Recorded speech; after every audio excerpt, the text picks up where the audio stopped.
Muchas gracias por acompañarnos de nueva cuenta en Visión de Vida, este programa que pretende rendir un pequeño homenaje a hombres, a mujeres que han ofrecido lo mejor de sí, su talento, su inteligencia, sus capacidades al desarrollo de nuestro Estado y nuestra nación. Hoy tengo el inmenso placer de tener una conversación con una artista mexicana de talla internacional, reconocida en muchos países del mundo, Ana Thiel. Bienvenida, amiga Araceli, querida. Qué gusto, de verdad, y muchas gracias por considerarme para tu entrevista. No, para nosotros es un honor. Es un honor porque sabemos que tu tiempo es limitado, que tienes muchos compromisos, muchos proyectos en la mente y que, bueno, has logrado múltiples reconocimientos, has alcanzado objetivos. Eres una persona que desde pequeña, pues, normaste tu vida con una serie de códigos de disciplina, de trabajo, de honestidad, de honradez. Yo te admiro profundamente hace muchísimos años.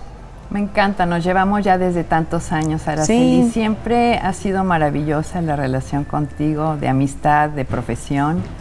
Y la verdad también estoy muy agradecida por todo el apoyo que he recibido durante toda mi vida. Gracias, querida. Bueno, vamos por el principio.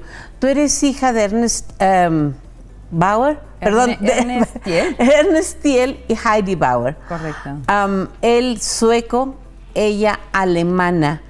¿Cómo fue? Ella nació en México de mamá alemana y papá austriaco. Tú vienes de una mezcla de culturas, eres multicultural y pues has escuchado muchos idiomas a tu alrededor desde que estabas en la cuna. Creo que fue una maravilla poder crecer dentro de una cultura básicamente europea, pero dentro de un país como México. Creo que se complementan muy bien. ¿Cómo fue que tus padres formaron esta familia de tres seres humanos extraordinarios que son tú, tus hermanos Carl y Peter? Mi papá llegó a México como músico. Él estudió música en Francia. Llegó aquí por su papá, que llegó a México con su segunda esposa, y fundó una academia de música porque él había estudiado músico. Se dedicó al acordeón porque como inmigrante tenía que tocar un instrumento que no estuviera nadie mexicano que lo estuviera enseñando. Y aquí está. Y de ahí salió una orquesta de acordeones que él fundó. Orquesta de Acordeones Thiel. Yo creo que sí, de la Academia Thiel. Ahí está en un programa de televisión. Y ahí está mi mamá y mi tía Isabel como parte de la orquesta y mi papá dirigiendo. Allí se conocieron. Tú a la edad de 5 años ya estabas tocando el acordeón. Así es. Y de la música, pues nació tu amor por muchas otras artes. La música ha seguido durante toda mi vida. No tanto tocando un instrumento, eso no se me dio, pero en la secundaria empecé a cantar en un coro y ya me seguí con el canto por muchísimos años. También tomé clases de canto. Has participado en coros y también pues has incursionado en muchas áreas, en la escritura, en el grabado, en la escultura, sobre todo en vidrio, sí, en la instalación y en muchas propuestas muy audaces en muchas partes del mundo. Y todas se complementan. La música se complementa con las artes visuales, el grabado con la escultura. Llegué también a tomar clases de danza en su momento, como un gusto. Yo me acuerdo. Como un gusto, sí. Danza oriental. Sí, también, danza oriental, algo de ballet. He tenido muchas oportunidades, pero sobre todo algo que me marcó mucho desde la adolescencia fueron clases de yoga, en donde pues vimos que es muy importante cultivar también el cuerpo y el espíritu al mismo tiempo. Tomamos clases de introspección y en este momento tomo ahora clases de Tai Chi y las disfruto muchísimo. Tu familia extendida se instaló en Querétaro en los años 80. Yo creo que sí, más o menos por esos años vinieron para acá. Tu hermano Peter se graduó en el Tecnológico de Monterrey, Campus Querétaro. Y dio clases también. Donde dio clases, allí conoció a su esposa, formaron su familia, y tu madre, una pionera en muchas áreas. Sí. Vamos a decir, en la búsqueda del equilibrio del medio ambiente. Así es. Y también en la introspección, en la meditación. Heidi Bauer, una mujer a quien debemos mucho en Querétaro. Sí.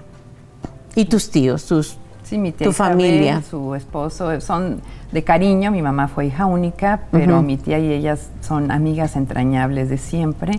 Primero se vino mi tía Isabel y después la siguió mi mamá. Y ya se fundaron aquí en Querétaro. Claro, ahora, tú estudiaste tus estudios básicos hasta la universidad en la Ciudad de México. Sí, incluyendo la universidad. Pero entre la prepa y la universidad, que fue en la Universidad Iberoamericana, Diseño Industrial, en ese año que tú te tomaste como un sabático, estuviste en Europa sola, viajando, recorriendo, participando en diferentes proyectos en muchos países. ¿Qué te dejó ese viaje? Yo creo que de veras el poderme alejar de la vida académica un año, el poder estar, sí fue sola, pero al principio estuve con familiares. En con Suecia, amistades en Suecia, en Inglaterra, Alemania, Suiza, Austria. Y con estas familias que me acogieron con mucha calidez, me sentí que cada vez podía hacer crecer mis alas. Al principio como que no me movía yo mucho por mí misma. De hecho, estaba yo con una familia que no me sentí demasiado bienvenida, no por ninguna cosa que tuvieran en contra mía, sino simplemente no había mucha relación. Pero empecé a escribir. Me sentí en esa soledad, empecé a interiorizar pues los pensamientos, las sensaciones, y poco a poco, con otras familias con las que me quedé, me fui sintiendo cada vez más segura. Quería yo visitar París, donde no conocía a nadie, fui.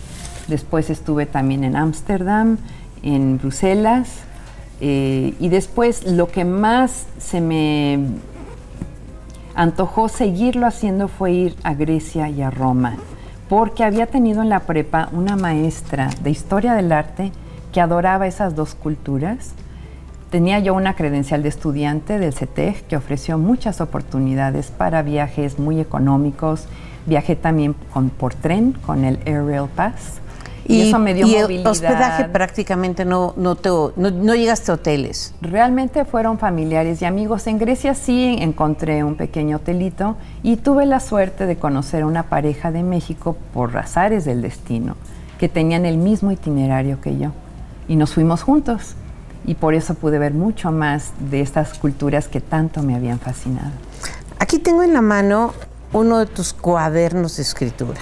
Es japonés, entonces se abre de atrás hacia adelante. Se abre de atrás hacia adelante, y además de la poesía, de la reflexión, haces dibujos a la manera de estos cuadernos de adolescencia o de juventud que hacen casi todos los ingleses, los alemanes. A mí me parece que nosotros hemos perdido esa oportunidad de enseñarles a nuestros hijos a que escriban, pues a lo mejor primero un borrador y luego lo pasen a un cuaderno que una el dibujo y el pensamiento. Sí, era una época en donde dibujé muchas flores, que acabó siendo como un dibujo meditativo, porque si ves una flor, la admiras, pero cuando la dibujas la ves de otra manera, porque entras dentro de todos sus detalles. Y fue una amiga japonesa que me regaló este libro porque me dijo, tienes que irlo plasmando en un libro. Esto fue en la etapa en que estuviste en Japón. Digo, estamos brincando de época. No, esto fue en los 70s. En los años 70. Vamos en orden en tu vida. En el año 2000. Sí, entonces, en los años 70 estuviste en este recorrido por Europa, que también fue un recorrido por dentro de ti misma. Es un viaje de introspección, un viaje de iniciación a la vida, de coming of age, ¿no? Así lo consideré, porque también algo que me ayudó muchísimo en este viaje fue estar con diferentes familias, diferentes culturas, diferentes costumbres. Y me di cuenta que la mía ni era mejor ni era peor, era simplemente lo que era. Me ayudó muchísimo a tener más aceptación por la familia en la cual yo crecí. Una familia, como decíamos, multicultural, o sea, tú traes sangre de austriacos, de alemanes, de suecos, en un ambiente mexicano en el que te sentías siempre a la par de tus compañeros, ¿no? En las escuelas donde estudiaste. Hubo momentos donde había conflicto, porque las creencias eran distintas, en la adolescencia sobre todo, pero fue interesante poderlas ver, observar y llegar a conclusiones en donde ya fueron propias. Luego elegiste la carrera Diseño Industrial. Exacto. Cuéntame un poco de tu formación en la universidad. Desde chicos, nuestros papás siempre habían apoyado el hecho de que hiciéramos manualidades. Entonces yo ya había tenido la oportunidad de trabajar con las manos. En ese año, entre la prepa y la universidad, medio año estuve en la unidad de independencia del IMSS, estudiando joyería y estudiando esmalte sobre cobre. Entonces ya tenía yo más facilidad de poder trabajar con herramientas. Cuando busqué carrera, pensé primero en escultura, pero no me llamó la atención los materiales que se enseñaban. Metales, piedra, madera. Pero cuando fui a la UNAM a una exposición de diseño industrial, en una esquina había un área en donde mostraban artesanía con diseño. Entonces eran las manos artesanas mexicanas, pero con el toque contemporáneo de diseño, y eso fue lo que me hizo decidir estudiar diseño industrial. Y el diseño industrial, tú lo aplicaste al arte. Curiosamente, sí.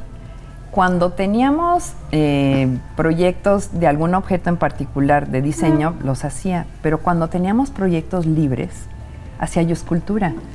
Por ejemplo, fue el proyecto de un trabajo de torno en madera. Y salió este huevo. ¿De una sola pieza? Es de una sola pieza y es un huevo, pero tiene la forma de un pájaro dentro del huevo.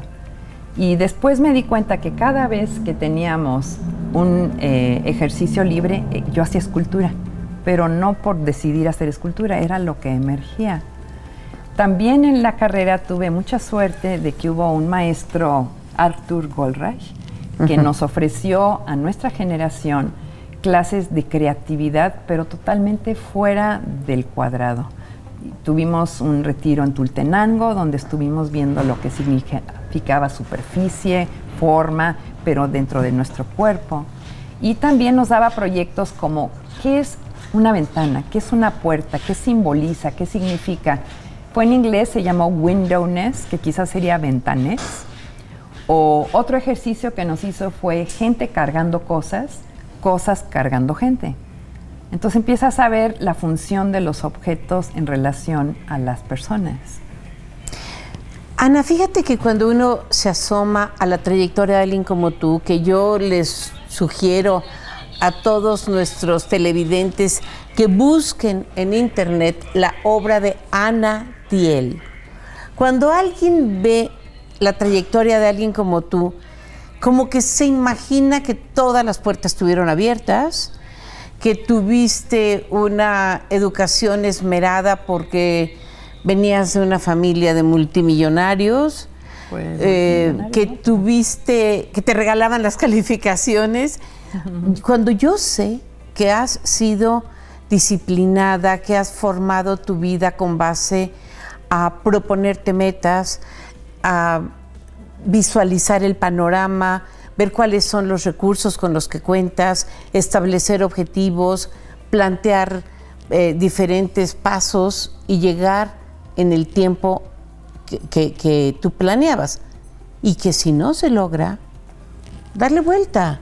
Porque tú has sabido ser flexible también. Tienes que, sí. Por un lado es también tomar las oportunidades cuando se presentan, porque de repente hay oportunidades que uno no espera y cuando se presentan, tomarlas. Y la verdad es que sí he tenido oportunidades muy generosas. Hay muchas personas que me han apoyado muchísimo, muchísimo. Entonces, en la Ciudad de México, tu familia y tú pues se vinieron a esta zona del país. Y aquí y en San Miguel de Allende, que es la misma región, has establecido tu taller, has expuesto, por ejemplo, esta exposición fue en la Galería Libertad, 1986. Aquí me precio. Aquí tú escribiste una maravilla. Araceli fue cuando te conocí. Y es increíble como en una entrevista de una tarde, Araceli, entendiste exactamente lo que yo quería hacer. Muchas gracias. Fue, pues sí, el texto introductorio a este catálogo es mío por fortuna. Y bueno, lo que yo quiero decir es que desde entonces yo he sentido una profunda admiración por ti, porque te he visto transitar diferentes trayectos y lograste residencias artísticas en muchos países, exposiciones individuales y colectivas en muchas partes del mundo. ¿Cómo hace un artista para irse labrando este camino? ¿Qué tiene que hacer un joven de 14 años al que le gusta pintar, que está en este momento viéndonos en su pantalla? Si tienes la pasión por la pintura, síguela. También hay que tomar en cuenta que hay oportunidades, pero también hay riesgos. Lanzarse al vacío conlleva riesgos y hay algunas personas que no se atreven. Entonces, si está la pasión, hay que seguirla y abrirse a posibilidades y no decirse que no. Las puertas sí se abren.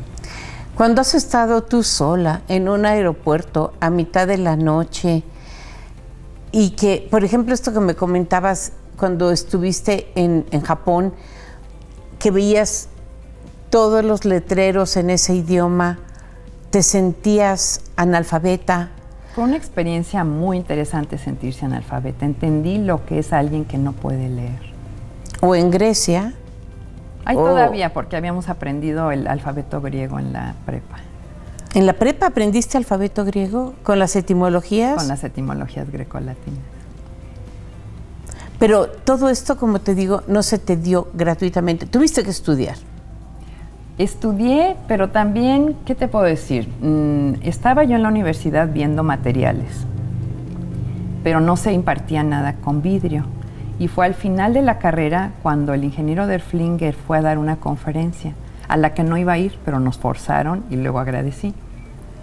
En esa conferencia habló del vidrio soplado y nos invitó a su fábrica, que estaba cerca de lo que es la torre de Pemex, en Lago Müritz. Con una especie de... Ahí estaban soplando con las cañas de soplar, estaban haciendo objetos artesanales preciosos, pero era una danza, porque uno saca el vidrio, el otro lo mueve, el otro le da forma, y yo estaba totalmente flechada. Ese fue el momento en donde fue una decisión sin más de que eso yo lo tenía que estudiar. Cuando dices uno saca el vidrio, quiere decir del horno. Del horno. Del horno donde el vidrio se ha fundido y sale completamente rojo. Está candente, está con un tono así muy cálido y con la caña le dan vueltas sobre la superficie del vidrio fundido como miel. Cuando tomas miel líquida, es lo mismo. Y le sacas, pero estás con varias fuerzas. Estás con la fuerza de gravedad, que va a caer el vidrio si no le estás dando vuelta, con la fuerza centrífuga, que tienes que seguir dando vuelta para que tenga la forma, y con calor, porque a medida que se enfría se endurece. Entonces hay nada más un cierto momento en el cual puedes modificar la forma de una pieza de vidrio. Y ellos le soplan. Además, soplar con la caña, como en Tlaquepaque, ¿no? Como en otras partes del país donde vemos la formación de una jarra, por ejemplo, de una vasija. Es fascinante. Si pueden ir a una fábrica de vidrio soplado, se los recomiendo. También se hace en Corning y en otras partes donde has estado. Entonces, y bueno, cuando este ingeniero nos dio la conferencia, tuve la oportunidad después de que unos meses después se dio el tercer salón del vidrio, que fue en el ex convento del Desierto de los Leones en México, y había de todo, vidrio industrial, vidrio artesanal. Tuve la oportunidad que él me dio en su fábrica de crear un vitral. Yo ya estaba experimentando con piezas de vidrio de colores que tuvieran como arena con pegamento entre ellas, y así formé este vitral. Y de allí, de este simposium o salón del vidrio, empecé yo a buscar dónde aprender la técnica, y en México no encontré escuela. Sí encontré una en el estado de Washington, en Estados Unidos, Pilchuck, y tuve la oportunidad de tener una beca a través de un premio que me saqué por un radio de consumo popular que diseñé. Tú diseñaste un radio para Fonacot en un concurso que se abrió a toda la ciudadanía. Me imagino que sí, fue nuestro maestro de diseño el que nos instó a que hiciéramos Les diseño. pasó la convocatoria con las para el bases, los concurso. estimuló para que participaran. Exacto. Y tú hiciste el diseño de este radio. Ahora sí les quiero comentar que era un radio de cartón con mezclilla y después pegado con un aislamiento de agua, porque sí, pues para que no se mojara. Era muy barato. Y sí te cuento que mis compañeros se rieron de ese diseño. Pero el maestro dijo, mételo al concurso, y sacó primer premio. Entonces. Primer lugar, y con eso una beca. Con eso una beca, que con eso pude estar todo un verano en esta fantástica escuela que se llama Pilchuck, y que verdaderamente trajo maestros de Estados Unidos, de Suecia, y después regresé a estudiar con unos grandes maestros de la República Checa.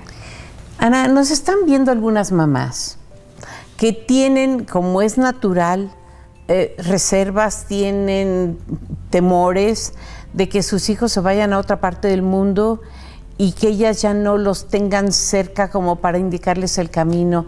¿Qué les puedes decir a estas mamás y a estos muchachos que tienen inquietudes, tienen deseos y que en otra parte del mundo pudiera estar su primer desarrollo? Lo que puedo decirles es de que si a sus hijos se les da esa oportunidad de poder viajar y de poder ir a otros lados y tienen una educación sólida que seguramente se los han otorgado, que confíen en ellos. Cada quien tenemos nuestro destino, y si nos toca viajar, porque nos toca a algunos y a otros nos tocan otras cosas, yo sí creo que nos toca vivir lo que estamos viviendo. Y si es verdaderamente un sueño de ese hijo, de esa hija, pues hay que tener confianza. Sí. Pero cada uno toma sus decisiones, por supuesto. Claro. Ahora vámonos a los años 80. Tú comienzas a hacer, como decíamos, de alguna manera te estableces en esta zona del país. Esta fue una exposición de 1987. Y en el 88 se fundó el maravilloso, preciosísimo Museo de Arte de Querétaro, que es nuestro amor. Sí. Es un lugar del cual tú y yo estamos enamoradas, y que fuimos parte del equipo, del grupo fundador de Amigos del Museo de Arte de Querétaro. Sí. Aquí está tu constancia como fundadora de esta asociación. ¿Qué sientes, qué has sentido por el museo? Bueno, el Museo de Arte siempre me acogió con las manos totalmente abiertas, los brazos increíbles. Me he expuesto varias veces en el museo, en varias de sus salas. Me ha tocado toda la transformación del museo, que los amigos del museo ayudaron. Se volvió mucho más moderno, con iluminación mucho más adecuada, y pues se ha expuesto muestras de artistas pues de todo el mundo. Sí, maravilloso nuestro museo. Esto es en Allende, 14 Sur, junto al Templo de San Agustín, el Museo de Arte de Querétaro. No deje usted de visitarlo. Y con estas ideas nos vamos a una pequeña pausa. Por favor, usted no se vaya.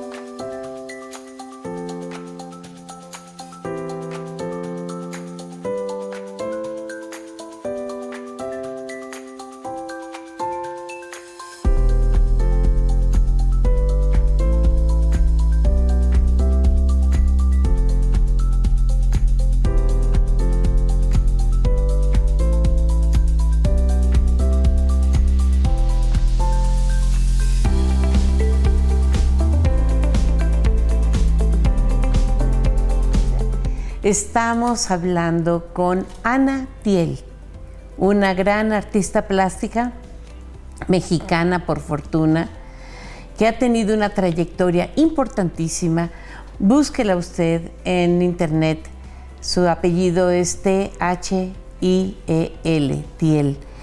Y bueno, hemos hablado sobre su formación académica, las oportunidades que se le presentaron en diversas academias, en instituciones, en talleres, para irse formando como escultora en vidrio. Por ejemplo, miren, aquí tengo en mis manos un contrato que firmó ella con una fábrica de vidrio, de envases de vidrio, cuando tenía 23 años. Y cuéntame, ¿qué importancia tiene este contrato para ti y en tu trayectoria? Sí, fue cuando regresé de mis estudios de Pilchuck, que tuve la oportunidad de dar una conferencia sobre mi experiencia en ese maravilloso lugar. Tenía yo transparencias de las obras que había yo logrado hacer y era una conferencia para un grupo de diseñadores artesanales. Y al final de la conferencia se acercaron dos señores y me dijeron: tenemos una fábrica de envases de vidrio. Si gustas, puedes venir y hacer tus esculturas en la fábrica. Y no nada más era irlas a hacer, sino inclusive en este contrato firmamos de que recibí yo un sueldo. ¡Qué maravilla! Y recibí apoyo de dos ¿Fueron tus trabajadores. mecenas? Fueron mis mecenas. Fue una situación curiosa porque la fábrica era oscura, era ruidosa, porque eran toneladas de vidrio que se fundían, y las piezas que yo estaba haciendo eran más gruesas que las botellas de perfume que hacían ellos.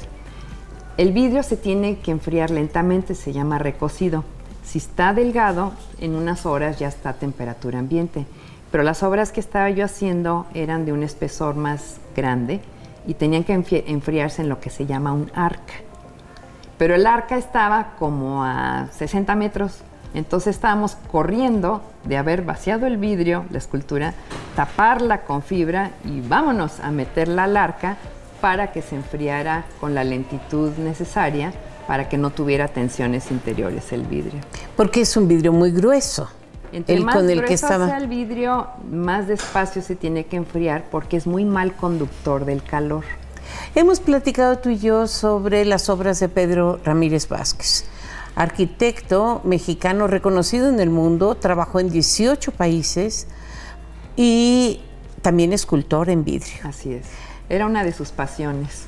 Y él realizó, entre otras cosas, diseños para copas, para vajillas, para objetos cotidianos. Yo he tenido en mis manos sus copas, son de vidrio muy grueso. Sí, entonces seguramente se fueron enfriando. Había una fábrica, creo que se llama Macrisa, no estoy al 100% segura, que hacía sus diseños.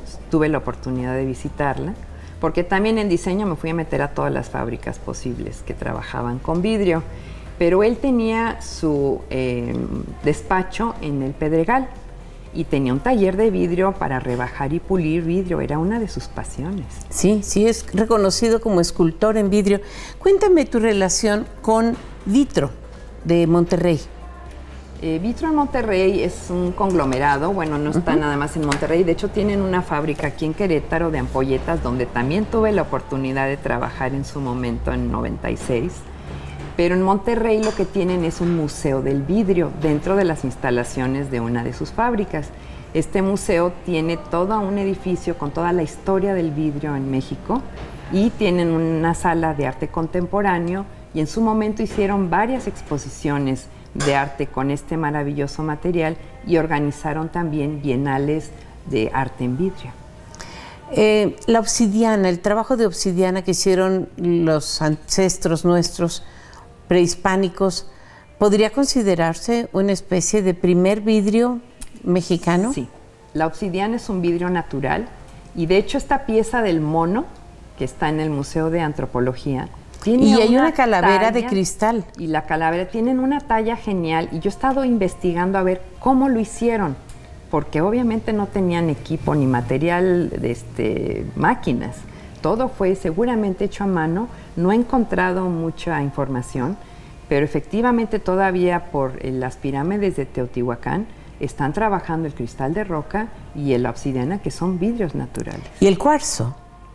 también que México de alguna manera está lleno de cuarzos. Sí. Cuéntame de esta bienal en la que tú participaste y bueno, obtuviste reconocimientos. Cuéntame. Esta fue la primera Bienal de Arte en Vidrio, salió la convocatoria y en esta la verdad es que sí me esmeré para hacer una pieza pues especial que tuve la oportunidad de fabricar en un museo en el estado de Washington, donde fui artista invitada.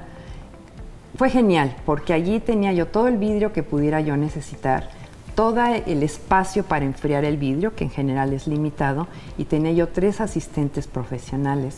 Entonces hicimos unas columnas que fueron mucho más allá de lo que yo hubiera podido haber hecho sola, y con estas torres que se llama triada, en la superficie del vidrio hay varios símbolos. En una de ellas están, por ejemplo, hojas de la naturaleza, o están rondanas, que es la parte industrial, o trazos de manos, que quiere decir que necesitamos de todo, necesitamos la naturaleza, necesitamos de la tecnología y necesitamos del ser humano. Y si nos llevamos en armonía, podemos todos beneficiarnos. Y fue otra persona la que dijo, mira, está el vacío, está el espíritu, también es importante. Ya lo creo. Fíjate que hace poco estuve en Boston, en el centro, donde hay un homenaje al Holocausto, a las víctimas del Holocausto, y son torres de vidrio altísimas con el detalle, con la característica de que dentro de cada una de esas torres están los números grabados, los números que tatuaron a los prisioneros de guerra de los campos de concentración de los nazis, y tú entras a estas torres altísimas y te vas dando cuenta de lo terrible que fue este momento en la historia del mundo, y además te percatas de este número tan conmovedor, tan profundamente estremecedor de víctimas de una guerra. Digo, para todo eso sirven las esculturas de vidrio, como tú dices, con un vacío por dentro, ¿no? Tú de lejos ves como si fueran 3 elevadores, pero ya adentro te das cuenta de que son estas torres en homenaje a las víctimas del Holocausto. En el Museo de Arte de Querétaro, en el año 2012, con la directora que hoy es secretaria de Cultura, Marcela Herbert, exhibiste esta colección, Estratos del Ser. Cuéntame un poco de esta historia. Ha sido muy interesante porque esta es una retrospectiva. Ya había yo cumplido 35 años de labor artística y entonces eché una mirada atrás, que lo estoy volviendo a hacer con esta entrevista contigo. Y fui viendo pues la trayectoria, cómo fueron modificándose las esculturas según las oportunidades que se me fueron abriendo. Algunas son de diferentes series. Una serie es la de columnas, trabajo mucho con columnas. Otra serie es el vidrio vaciado en arena, que es un tipo de técnica. Otras series son combinación de vidrio fundido con maderas y otros materiales de recuperación. Y también tengo una serie en donde empecé a combinar en una residencia en Ohio libros con vidrio.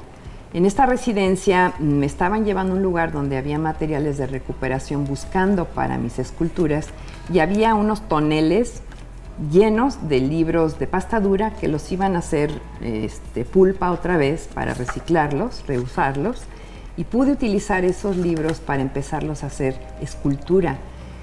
Se llama Códigos esta serie porque nos comunicamos por códigos y los libros nos dan códigos literarios, matemáticos, de música, partituras. Nos comunicamos a través de generaciones anteriores a las generaciones actuales, y en el momento en donde ya dejan de ser un libro para leer, con el vidrio se vuelven otro tipo de comunicadores en donde la historia es ahora visual. ¿Puedes encontrar, por favor, tu colaboración, tu contribución, donación al Museo de Arte de Querétaro, a su colección permanente de coleccionistas. Se llama Colección de Donadores. Este es lo que tú decías respecto de los libros intervenidos por ti con Esa vidrio. es una de ellas.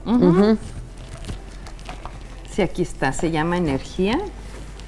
Y fue cuando estabas tú, Araceli. Es una pieza formidable que yo tuve el honor de recibir en mis manos, que se encuentra en el Museo de Arte de Querétaro en exposición permanente. Y bueno, aquí están precisamente algunas de las obras de las cuales hemos hablado y grabado. También Cuéntame un hecho poco de tu grabado. relación con el papel, la tinta y la presión. Fue un momento curioso y sí quisiera compartirlo porque a veces lo empiezan a identificar a uno con un material como es el vidrio, pero hubo un año en el cual necesité alejarme de él. Hice un viaje de introspección, me fui sola a Pátzcuaro una semana porque estaba yo inquieta de qué estaba pasando. Y una persona que estaba ahí me prestó un libro que se llamó El lado oscuro de la luna. Y quiere decir que a veces hay que hibernar. En el invierno todo está tranquilo, pero la vida sigue abajo del hielo y de la nieve y en la primavera vuelve a germinar. Tuve la oportunidad, como estaba con el Sistema Nacional de Creadores, de darme el Que has lujo, estado dos veces. Has sido 2 veces miembro del Sistema Nacional de Creadores de Arte. Sí, y entonces empecé a tomar curso de grabado y fue donde también empezó a cambiar mi forma de expresarme artísticamente. Y entonces es que empezaste a generar estas series que también tienen formas orgánicas. Y son tridimensionales, Tienen, no es grabado plano, sino lo usé con la técnica de colografía. Con papel que tiene una enorme proporción de algodón. Sí, para que aguante el agua en el cual tiene que estar sumergido. Y últimamente he hecho unas en donde el grabado es óxido, que se transmite de piezas oxidadas al papel. Es lo más reciente que estoy trabajando. ¿De qué es este? Este es precisamente el catálogo de Estratos de Ser, esta exposición que tuviste en el Museo de Arte de Querétaro. No, esto fue en Europa. Cuando hice la retrospectiva tuve 2 versiones. Una que se mostró en Querétaro y en San Miguel de Allende. Con el mismo título. Con el mismo título, y Estratos del Ser fue de obras que estuve haciendo en Europa a través de los años en diferentes residencias. Cuéntame de las residencias. ¿Estuviste en Japón, en Alejandría, Egipto, en Corning? No, en La Granja, en España. En La Granja, en España, cerca de Segovia. Tuve la oportunidad de estar en Murano también. En Murano, Italia. Pista. Y la última, la más reciente, fue en Francia. En Francia. Museo del Vidrio, en el norte de Francia. ¿Qué reto implica para ti una residencia artística? ¿Qué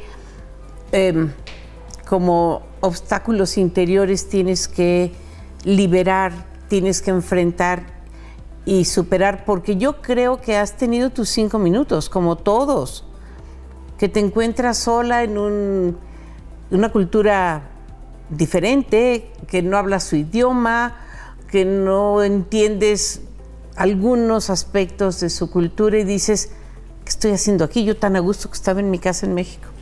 Bueno, te voy a platicar la de Francia, que fue al revés de lo que me dices, pero lo que sí me comentas, cuando estuve en Alejandría, cada uno de los artistas invitados teníamos a una traductora.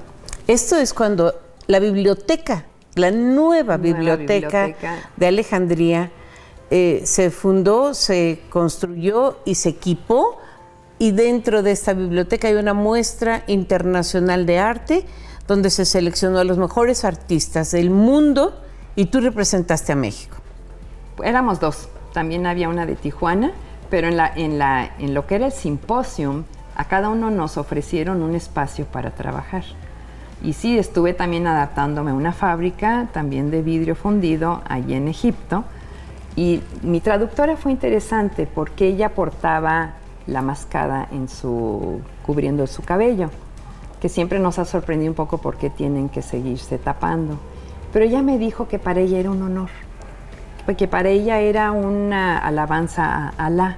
Entonces fue interesante ver también otros puntos de vista también probar otro tipo de alimentos y ver otro tipo de costumbres que sí son bastante distintas, aunque en el fondo todos buscamos la felicidad, todos buscamos llevarnos bien con los demás. Eso también me he dado cuenta. ¿Y esto de Francia? En Francia fue una residencia en la cual propuse como proyecto trabajar con huecos en la naturaleza y huecos en objetos hechos por el ser humano. Entonces me llevaron, por ejemplo, a esta fuente que tenía un nicho vacío, y esta fuente ha ofrecido agua pura desde más de 2000 años, agua potable. ¡Qué maravilla! Y este nicho fue el que me inspiró para hacer esculturas que emergieron de la forma del nicho. Y las acomodaste dentro. Y esta serie, que es montaña, es la forma de una montaña, pero es del hueco de un árbol. Y entonces realmente fue una experiencia realmente genial. Yo ya quería aprender francés, me ayudaron a aprender el idioma, y aquí se puede ver la técnica del vidrio vaciado en arena. Qué bueno que tocas el tema de los idiomas. ¿Qué les recomiendas a los adolescentes, a los niños, de las familias que nos están viendo en cuanto a los idiomas que hay que aprender, que hay que machetear, que hay que estudiar? Hombre, ahora tan fácil con el Duolingo y el teléfono. Ya hay maneras ahora de aprender otros idiomas. Sí lo recomiendo, porque un idioma adicional ayuda a pensar más ampliamente, pero bueno, tiene que ser también un deseo de la persona de aprenderla, porque sí es todo. ¿Qué idioma le recomiendas a las mamás que practiquen junto con sus hijos, que aprendan junto con sus hijos? ¿En qué orden? O sea, primero el inglés. Bueno, primero aprender bien nuestro idioma castellano. Primero el idioma español. Aprenderlo bien, porque también he visto que la ortografía se ha degradado muchísimo. Leer es una manera muy fácil y muy directa para poder tener un idioma dentro de sí, porque lo está uno viendo. Y también, bueno, en este momento el inglés parece ser un idioma bastante universal en nuestro planeta. El inglés. Bueno, ya estamos en español, inglés. ¿El tercer idioma sería? Depende de las circunstancias, de si quieren irse a estudiar a otro país, pues el idioma del país. ¿Algún idioma europeo u oriental? Ahí sí ya es según las circunstancias de cada uno. Sí. Incluso el árabe, ¿no? Hay tantos idiomas en el mundo. En México tenemos 68 idiomas prehispánicos. Eso es genial. Vivos. Es genial. Y ¿sabes una cosa, Ana? Que yo siento que no se les reconoce en todo su valor a todos los indígenas mexicanos que sean personas bilingües. Son bilingües. Y cada biculturales. idioma tiene una manera diferente de ver la vida. Entonces, si hablas otomí, se me hace genial que no se pierda esos idiomas ancestrales. Que sigan hablándoles a los niños, que sigan los niños aprendiendo la forma de escribirlo y escribir en su propia lengua y también en español, Sobre todo la lengua cuando española. están chiquitos, si los papás les hablan en ese idioma, los niños no tienen ni que estudiarlo. Sí. Porque los niños son como esponjas, esos absorben el idioma.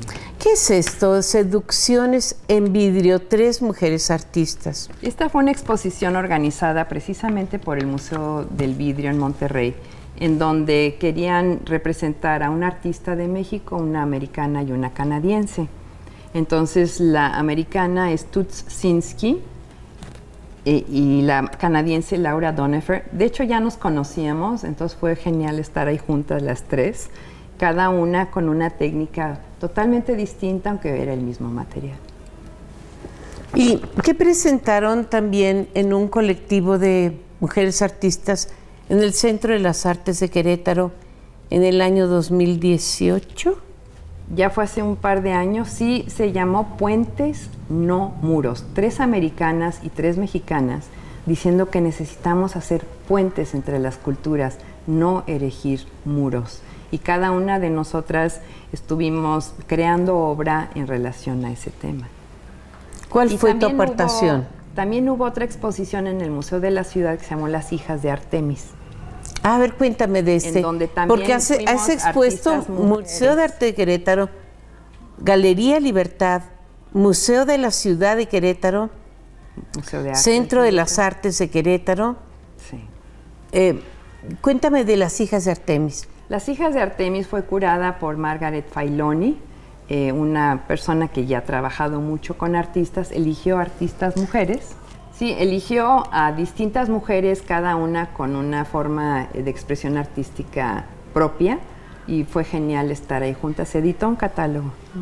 Esto además tenía un mensaje verdaderamente profundo de amor universal, de entendimiento entre culturas, de abrir puertas, de quitar muros. Y fue una época, Ana, en que era muy sensible la comunidad internacional ante el hecho de que a los niños migrantes los tenían en jaulas. Ay, no sé. En la frontera, época de Donald Trump. Sí. Y verdaderamente terrible. Cuéntame de esta escultura exterior. Mira, conocí a la editora de este libro en Estados Unidos y ella eligió artistas que trabajan con esculturas al exterior, que es algo de lo que yo he estado creando. He estado creando fuentes, he estado creando murales. Esta es una fuente que está en el Centro Cultural Ignacio Ramírez el Nigromante, en Bellas Artes, en San Miguel. Esta escultura se encuentra en Paradise Valley Community College en Phoenix y tiene una historia muy linda porque fueron los alumnos que cuando vieron la foto, cuando di una conferencia allá, decidieron juntarse, la asociación de alumnos, para comprarla. Y esta es una escultura que hice en un simposium en Novi Bor, en la República Checa. En Phoenix también has trabajado. Has sido maestra He dado cursos, pues eso es trabajar. Has dado cursos. Y la alegría. Yo sé que tú has dado cursos tanto en México como en el extranjero, y en tu propio taller recibes con cierta frecuencia asistentes, ayudantes, les enseñas los secretos de tu oficio, los llevas a donde está tu horno a 2000 grados 1300. 1300 grados centígrados. De todas maneras, De todas maneras es mucho. Es mucho. Pero también algo que también me da muchísimo gusto poderlo hacer fue formando parte de la Glass Art Society. Fui coordinadora de su Congreso Internacional en la Ciudad de México en el 92. En el 92. Tuve el gusto de ayudarte a formar la memoria de esta porque la hicimos conferencia. En español, insistí en que fueran los dos idiomas. Sí. Y también fui parte de la Asociación de Artistas del Vidrio de México y habíamos hecho un simposium en Morelia un año antes. Si la gente te busca en tu taller, puede llevarse una escultura de vidrio, pero también una joya. Mira qué hermosura. Esto empezó porque había una señora que quería ponerse las esculturas, entonces empecé a diseñar esculturas portables. Y con eso también has podido mantener tu taller, que es un espacio de enriquecimiento para los jóvenes, de enseñanza, y sé que has estado participando con muchos otros organismos. Sí. Sé que donas obras para subastas a beneficio de las mejores causas. Ha habido varias subastas aquí en Querétaro. Sé que tienes un corazón grande, un corazón amplio, muy artístico, muy bello, pero también muy generoso. Pues igual que usted. No. De veras que para mí es un placer que he vivido a lo largo de ya de muchos años, de décadas, el seguir los pasos de una mexicana que desde que era estudiante obtuvo el reconocimiento nacional a la mejor estudiante de México. ¿Es una medalla? Fue un diploma. Un diploma que recibiste por ser la mejor estudiante del país. Pues sí. Con todo lo que eso conlleva. Esfuerzo, trabajo, desvelos, estudios, rechazo a aquello que pudiera hacerte daño. Digamos que me mantuvo bien portadita. Que te mantuvo bien portadita, y eso te ha permitido conocer el mundo. Sí, sí. Con profundo reconocimiento, agradezco mucho tu tiempo porque conozco el valor de todo lo que tú haces. También sí quisiera comentar que nadie se hace solo. todo lo que he tenido de logros ha sido porque he recibido mucho apoyo, mucha ayuda, mucha generosidad durante toda mi vida. Y lo agradezco de corazón. Gracias. Gracias a ti, Araceli. Y gracias a todos nuestros compañeros de Radio y Televisión Querétaro. Y nos vemos en la próxima Visión de Vida.